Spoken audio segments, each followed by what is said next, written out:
What's up, everybody? You are watching Ryan's Exotics with me, your host, Ryan. So, quick intro about myself.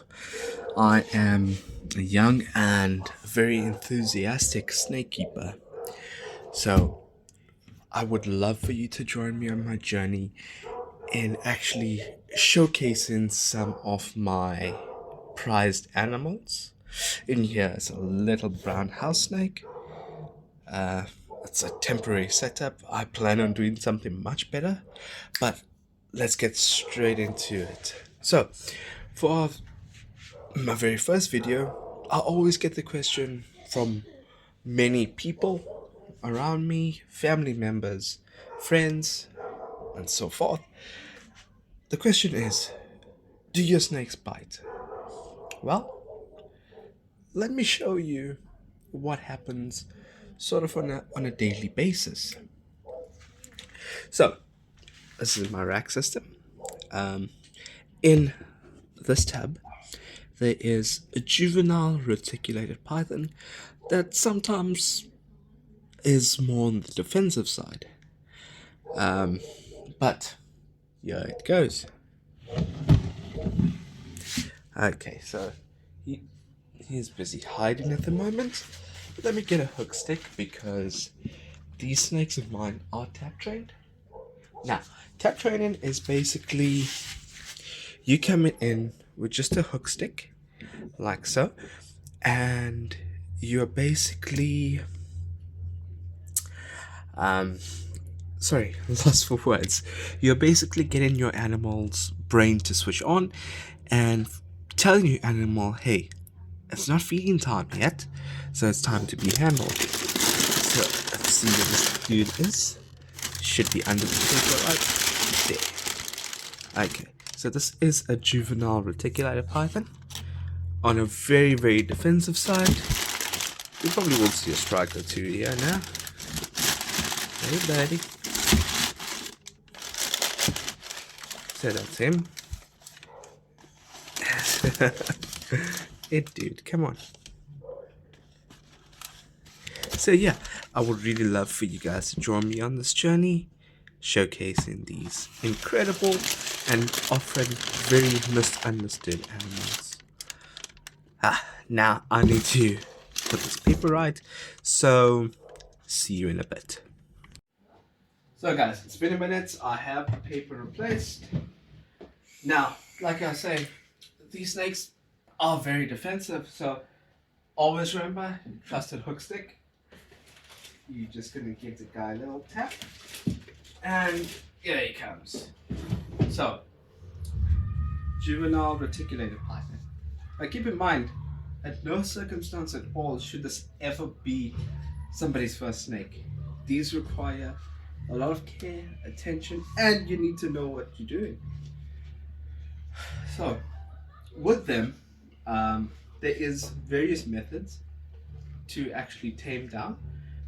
What I found works best is just get them to come out of the fight response. So you want them to try and move away from you rather than to stand and fight back, which he's about to do now, because I don't know how well it's picking up on camera. He's actually in the S position, which shows me a strike is gonna happen any second now. So, what can we do when challenged with a defensive snake? That took me off guard. So yeah, as you can see, he's fully ready, and he is going to bite. Like bad. Hey buddy, come. So yeah, this is what we do when it comes time to actually handle a defensive snake. Now, if you're like me, you hate to be bitten, even if it's not going to be bad, because these things' teeth actually do break off in your skin. So this is exactly where we wanted it to be. He's already chosen that flight response, so he's not really standing and fighting back. Now, don't take this for granted. He can still very well bite you, so always want to actually keep an eye on that head, right? The most important thing while working with reticulated pythons is to actually gain their trust. Now, this being a very young juvenile reticulated python, um, we're still in the process of actually gaining trust with him. It is going to take time and patience, but we're getting there. So, what's very important, very crucial, if you can guys see there, that tongue movement, that's him in his thinking mode. So, at the moment, he's not going to bite me. Maybe if I make a sudden movement or perhaps hurt him, he can bite me.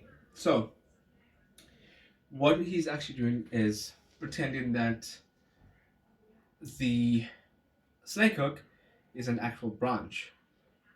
Now, however, he's back in the striking position and he's probably gonna take a bite out of me any second.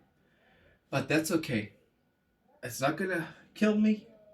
It's not gonna feel good either. I mean, reticulated pythons have rows of razor sharp curved teeth in that mouth. And yeah, so I personally, even though I work with snakes all the time, don't like getting bitten, but it's something that can happen at any time. So, getting back to the video. Now, he's got my hook stick, as you can see, so I got nothing to tap him with. So that's where it comes time to actually use the old trusted paper towel roll. So what we're going to do is we're going to get him back into that flight response. Just give him a few taps. It's like let him know that you're not going to hurt him. And this they can actually bite onto. It's not going to even hurt them. It's not going to break their teeth. It's much softer than the actual hook, but disadvantage, it's shorter. So he's coming out of that fight response very quickly. And it's now going to be much safer to actually touch him. Keep in mind, he can still very well bite me, but it's a risk that you're going to take. So, a little more on the species of snake. They are for the more advanced keepers, as they can get gigantic, and I mean absolutely gigantic. So, biggest one ever recorded was 25 foot. And that's like 7 meters if you're using the metric system. So at this moment, he's basically treating me as a tree. So I'm becoming sort of the branch to him. And he does feel safe because, after all, I am supporting him. So there is ways that you can get to this stage. The easiest for me is actually tap training and getting him to actually switch their brain on. I'm in no danger at this moment. I'm not going to get bitten no matter what I do. Now, keep in mind, should I put this guy back into the rack system that's here, that's his home, it just makes it much easier to clean up after these snakes. So should I put him back in there and I go to take him out again, that certainly does not mean I should not tap him. Because you want to actually get the snake used to being tap trained.